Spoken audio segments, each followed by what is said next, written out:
भारत को मिले 30 और तेल के कुएं, 100 सालों तक पेट्रोल लो फ्री, कतर हुआ पूरी तरह से बर्बाद।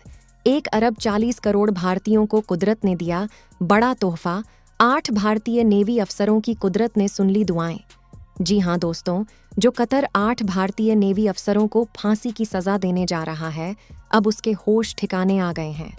जिसके बदौलत इतना घमंड दिखा रहा था, उसी का नामो निशान मिटने जा रहा है। कुदरत ने भारत को ऐसा तोहफा दिया है कि अब कतर के दादागिरी पर लगाम लगने जा रहा है। अब उसके तेल का ढंढा चौपट होने वाला है। अब कतर की वो हालत होगी जैसे पाकिस्तान की है।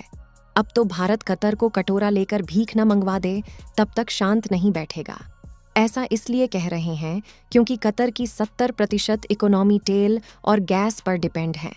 इसी के बदौलत ही कतर की रोजी रोटी चलती है। सबसे बड़ी बात तो ये है कि कतर का तेल और गैस सबसे ज्यादा भारत ही खरीदता है, लगभग 50% के करीब। यानी भारत की वजह से ही आज कतर खड़ा है, वरना कब का खत्म हो गया होता। इसके अलावा कतर के पास भले ही कच्चे तेल और गैस के भंडार मौजूद हों, लेकिन ऑयल रिफाइनरी भारत से ही करवाता है, क्योंकि भारत के पास एशिया का सबसे बड़ा रिफाइनरी प्लांट मौजूद है। और तो और ऐसी टेक्नोलॉजी मौजूद है जो दुनिया में किसी देश के पास नहीं है। इवन रूस और अरब देशों के पास भी नहीं है, क्योंकि भारत काफ़ी सस्ते में क्रूड ऑयल को पेट्रोल और डीजल में बदलने का काम करता है। अब तो कतर को पूरी तरह से ही अंदाज़ा लग गया है कि भारत किस तरह उसका नक्शा बदल सकता है। इसलिए उसकी रूह कांप गई है और मोदी की यह धमकी उसको पूरी तरह से हिला कर रख दिया है। दरअसल मोदी ने कतर को धमकी देते हुए कहा कि अगर हमारे 8 भारतीय अफसरों के साथ कुछ किया तो कतर तुझे छोड़ेगे नहीं, कुछ ही घंटों में तेरा खेल खत्म हो जाएगा। इसलिए कतर और डरा हुआ है। वही जब सुना कि भारत में 30 तेल के कुएं मिले हैं तो उसके पैरों तले जमीन खिसक गई है। तो दोस्तों, आगे वीडियो में जानेंगे कि ये तेल के कुएं कहाँ मिले हैं और आखिर भारत कतर के साथ क्या करने वाला है। क्या कतर भारतीय अफसरों को जल्द छोड़ने वाला है? सारे सवालों का जवाब वीडियो में मिलने वाला है। वीडियो को ध्यान से ज़रूर देखिएगा और कमेंट्स बॉक्स में जय हिंद लिखना मत भूलिएगा। दरअसल दोस्तों, ऑयल प्रोड्यूसिंग कंट्रीज भारत समेत पूरी दुनिया को धमकी देना शुरू कर दिया है कि ऑयल सप्लाई बंद कर देंगे, और भारत को पहले से ही पता था कि कुछ ऐसा ही होने वाला है। और कतर की तरफ से ऐलान किया गया है कि अगर गाज़ा और इजरायल के बीच ये जंग नहीं रुकी तो कतर पेट्रोलियम की सप्लाई कम कर देगा। सोचने वाली बात तो ये है कि कतर गाज़ा को प्रोटेक्ट कर रहा है, वहीं भारत इजराइल को प्रोटेक्ट कर रहा है। साथ साथ कतर और इजराइल दोनों भारत के बिजनेस पार्टनर बने हुए हैं। इनके बीच रिलेशन भी स्ट्रांग है, फिर भी कतर ऐसा कर रहा है। इसके पीछे की असल वजह ये है कि कतर आतंकियों को पनाह देता है, उन्हें पैसे मुहैया करवाता है। हिजबुल्लाह जैसे आतंकवादी कतर के ही सहारे आतंक मचाते हैं। अब कतर को डर लग रहा है कि कहीं ये आतंकवादी हम पर ही हमला न बोल दें। सबसे मज़ेदार बात तो ये है कि ये वो कंट्री है जिनकी इकोनॉमी ऑयल और गैस के एक्सपोर्ट से चलती है, और ये देश पेट्रोलियम न बेचने की धमकी उन देशों को दे रहे हैं जहां से इनकी रोजी रोटी चलती है।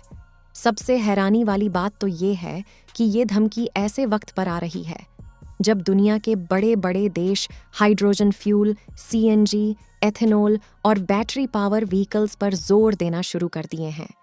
लेकिन उन्हें तनिक भी अंदाजा नहीं है, जोश में होश खो बैठे हैं। जेलस से इनका दिमाग ब्लॉक हो चुका है। इन्हें ही बड़ा नुकसान होने वाला है, इन्हें इसका अंदाजा नहीं है। वैसे इतनी जोश भरी धमकी के बीच भारत ने जबरदस्त एंट्री मारी है, और जो अब भारत में होने जा रहा है उससे कम से कम 20 सालों तक भारत को इन देशों से इंपोर्ट करने की कोई ज़रूरत नहीं पड़ेगी, क्योंकि भारत ने इसका हल निकाल लिया है।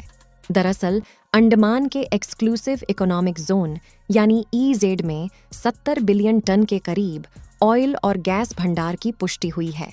ये इतनी मात्रा है कि कम से कम 20 सालों तक भारत की एनर्जी डिमांड यहाँ से पूरी की जा सकती है। लेकिन ये तो कुछ नहीं है अगर पेट्रोलियम के अलावा हाइड्रोजन और बैटरी पावर व्हीकल्स का भी बड़े स्तर पर इस्तेमाल शुरू हो जाए। भारत में तो भारत को अगले 90 से 100 सालों तक पेट्रोलियम पोर्ट करने की ज़रूरत नहीं पड़ने वाली है, क्योंकि ऑटोमोबाइल सेक्टर के अलावा पेट्रोलियम की ज़रूरत केमिकल को प्रोड्यूस करने में पड़ती है और जितना बड़ा भंडार अंडमान के इस एरिया में मिला है उससे कई सालों तक भारत की केमिकल इंडस्ट्री अपनी ज़रूरत पूरी कर सकती है। भारत लगभग 85% तेल कतर जैसे देशों से इंपोर्ट करता है। इससे यह साबित होता है कि हमारी डिपेंडेंसी कितनी ज़्यादा है। लेकिन सबसे खुशी की बात तो ये है कि अंडमान में ऑयल की ड्रिलिंग यानी ऑयल निकालने का काम अगले साल यानी 2024 से शुरू कर दी जाएगी और इसकी जिम्मेदारी ऑयल इंडिया लिमिटेड को दी गई है, जो केवल 2 ब्लॉक्स में ही ऑयल निकालने का काम करने वाली है। लेकिन सबसे बड़ी बात तो ये है कि GSI की तरफ से टोटल 30 ऑयल ब्लॉक्स का पता लगाया गया था। सोचिए ज़रा, अगर 30 में से आधे ब्लॉक्स में भी क्रूड ऑयल मिल गया तो भारत पेट्रोलियम पोर्ट के झंझट से हमेशा के लिए आज़ाद हो जाएगा। और तो और इन ऑयल प्रोड्यूसिंग देशों के इस तरह के रवैये को देखते हुए मोदी सरकार ऑयल एक्सप्लोरेशन को काफ़ी तेज़ कर दिया है। ऐसा इसलिए क्योंकि भारत की कोस्टल लाइंस के पास क्रूड ऑयल के काफ़ी बड़े भंडार होने के संकेत मिले हैं। आगे चलकर हमारी केमिकल इंडस्ट्री को पेट्रोलियम एक्सपोर्ट करने वाले देशों की ऐसी धमकियां ना मिल सके, इसलिए भारत में ही क्रूड ऑयल का मिलना बेहद ज़रूरी है। कोस्टल लाइंस के अलावा नागालैंड में भी क्रूड पेट्रोलियम के 600 मिलियन टन के बड़े भंडार होने की पुष्टि की जा चुकी है। यूक्रेन रसिया युद्ध के बाद मिड लिस्ट में बड़े युद्ध की वजह से तेल के दाम बढ़ना तय हो चुका है और भारत इस बात को अच्छे से जान चुका है कि अल्टरनेटिव फ्यूल पर काम करना कितना ज़रूरी है। इसलिए भारत फॉसिल फ्यूल्स पर से डिपेंडेंसी को पूरी तरह से ख़त्म करने के लिए hydrogen fuel, CNG, biofuel, ethanol, methanol और तो और बैटरी टेक्नोलॉजी पर बड़े ज़ोरों शोरों से काम कर रहा है। जब से कश्मीर में 8 लाख टन लिथियम मिला है, तब से लिथियम आयन बैटरी बनाने का काम बड़े लेवल पर चल रहा है। इससे इलेक्ट्रिक व्हीकल्स को बढ़ावा मिल रहा है, यानी भारत क्लीन एनर्जी की दुनिया में आगे बढ़ रहा है। अगर पूरी दुनिया जल्द से जल्द ऐसा नहीं करती है तो इंसानों का अस्तित्व ही खत्म हो जाएगा, क्योंकि हमारी पृथ्वी प्रदूषण के चंगुल में फंस गई है। अब ये हम सबको डिसाइड करना है कि इससे कैसे बाहर निकलें। अगर इन ऑयल प्रोड्यूसिंग कंट्रीज़ की बात करें तो सिर्फ 10 साल और मनमानी कर लें ये देश, उसके बाद इनकी ऑयल इंडस्ट्री का नामो निशान मिट जाएगा।